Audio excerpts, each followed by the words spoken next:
Tetzavé, l'histoire. Nous avons vu dans le shiur qu'il était important d'avoir les vraies valeurs et de comprendre l'essentiel pour se différencier d'Amalek et d'enlever Amalek, ce Amalek qui est en nous, cette mauvaise référence, ces mauvaises valeurs. On a vu que ce qu'on donnait, c'est ça qui nous appartient. Ce qui reste dans la poche, ça ne nous appartient pas. Pour cela, on va l'illustrer par une histoire extraordinaire d'un homme extraordinaire qui s'appelait Rav Abarbanel, grand Talmid Chacham, qui était également un monsieur d'une intelligence rare, qui était ministre des Finances du roi d'Espagne, le roi Ferdinand et la reine Isabelle, dite la catholique Marchema. Quelques années d'ailleurs avant l'expulsion des Juifs d'Espagne, en 1492, quelques années avant, il y a eu une discussion entre le roi et Rav Abarbanel.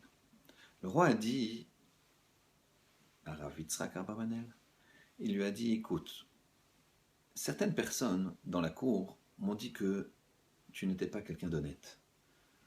Alors, je ne suis pas dupe, j'ai confiance en toi, sinon tu ne serais pas mon ministre, mais quand même, je vais te demander de me dresser la liste des biens t'appartenant, de ton patrimoine, et en fonction de ça, je vais vérifier si tu ne me caches rien.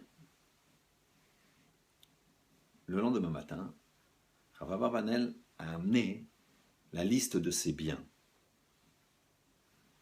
Le roi regarde la somme indiquée en bas de la page et lui dit ah, « Effectivement, tu me caches des choses. C'est à peine 30-40% maximum des sommes que je t'ai données. Et d'ailleurs, je ne comprends pas. Dans cette liste, je vois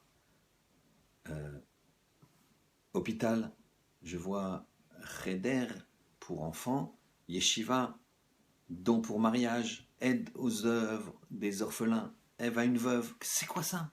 Qu'est-ce que c'est que ça? Où est ta maison? Où sont tes vignobles? » Rav Abarbanel lui a dit, écoutez, vous m'avez demandé de faire la liste de ce que je possède. Eh bien, sachez que ça, c'est l'argent que j'ai donné en don. Ça, je le possède vraiment. Plus personne ne peut me le reprendre. Par contre, ma maison, mes vignobles, on peut me le reprendre. Et Rav Abarbanel de regarder droit dans les yeux le roi et lui dire, vous pouvez le faire un décret et me reprendre ça tout de suite, me le confisquer, votre majesté. Vous savez très bien que ça se ferait dans la minute. Le roi a été satisfait de cette réponse. Quelques années plus tard, le roi et cette reine Marchema ont décidé d'expulser les Juifs d'Espagne. Et le choix était clair. Ou ils se convertissaient, ou ils laissaient tous leurs biens et ils partaient avec un baluchon hors de l'Espagne, expulsés. Abarbanel est venu voir le roi en lui disant « Votre Majesté, je m'en vais ». Le roi lui a dit « Non, ce décret d'expulsion ne s'adresse pas à toi. Tu peux tout à fait rester et garder tes biens. » Abarbanel lui a dit « Restez ici, gardez mes biens, alors que mes frères souffrent, alors que mes frères sont chassés, alors que d'autres vont être torturés et déjà tués et emprisonnés. Non, votre Majesté. Mais rappelez-vous ce qu'on s'était dit, ce que je vous avais dit il y a quelques années. Ces vignobles-là, cette maison, elle n'est plus à moi. Je m'en vais.